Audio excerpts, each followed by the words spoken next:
After quite some time, we finally saw the Gerudo again in a Zelda game, and they're pretty cool in Breath of the Wild.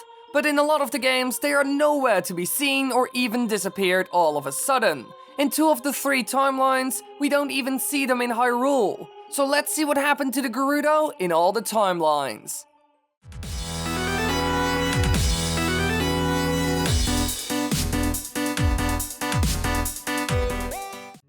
The first time that we saw the Gerudo was in Ocarina of Time, and they kind of came out of nowhere. They weren't seen in any of the previous games. Now, some people say that Groose is possibly an ancestor of the tribe, since he has red hair and amber eyes, similar to the Gerudo. If true, it would be ironic considering Groose's initial relationship with Link, but there isn't a lot of evidence to support this. So we don't really know where the Gerudo came from, since they aren't even mentioned in the previous games. In Ocarina of Time, they have an interesting role. They are well known for their reputation as a band of thieves, and many express fear of them. Their king and god is Ganondorf, being the lone male at that time, and he wants to conquer Hyrule. After this game, the timeline split in 3, one where Ganon won, one where the fight was prevented, and one where Link was gone since he went back in time. Let's first take a look at the timeline where Ganon won. Surely the Gerudo must be seen in these games. They helped Ganon after all. Well, things ended up a bit different than most of us would think. The Gerudo completely disappeared.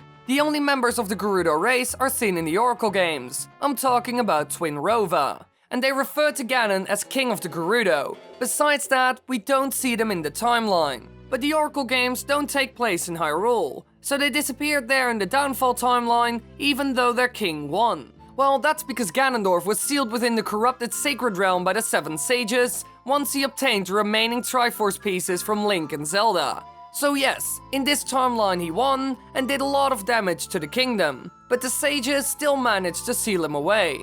And without Ganon, the Gerudo would be doomed. They are seen as traitors that help the King of Evil. Traitor! So of course the Hylians, Gorons and Zora would go after them.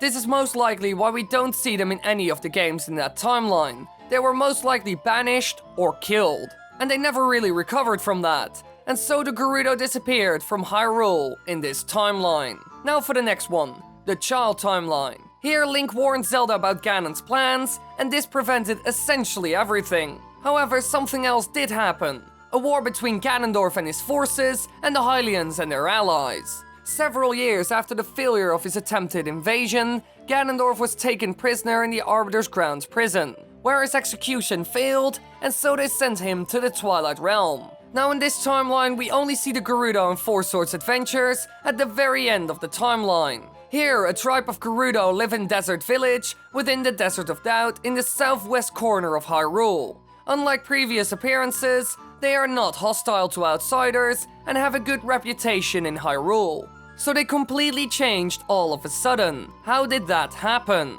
Well, like I said before, a war broke out between Ganon and his Gerudo and the Hylians and their allies. This ended in a bloodbath on Ganon's side. They were defeated in the end, and we didn't see any Gerudo in Twilight Princess. So I think they took quite a hit, and probably had to flee to a place far from Hyrule and all their enemies. And when they returned, they wanted to forge an alliance with the Hylians, since the last time they were almost destroyed by them. We can clearly see this in Four Swords Adventures, since they have a great bond with Hyrule. And another special thing is that they don't follow Ganon anymore. In the game, Ganondorf is the Gerudo's guardian. However, he hungered for power and had entered the desert in search of the fabled pyramid, and in doing so, he had violated his people's laws. So as soon as he started to look for power and work on evil plans, the Gerudo distanced themselves.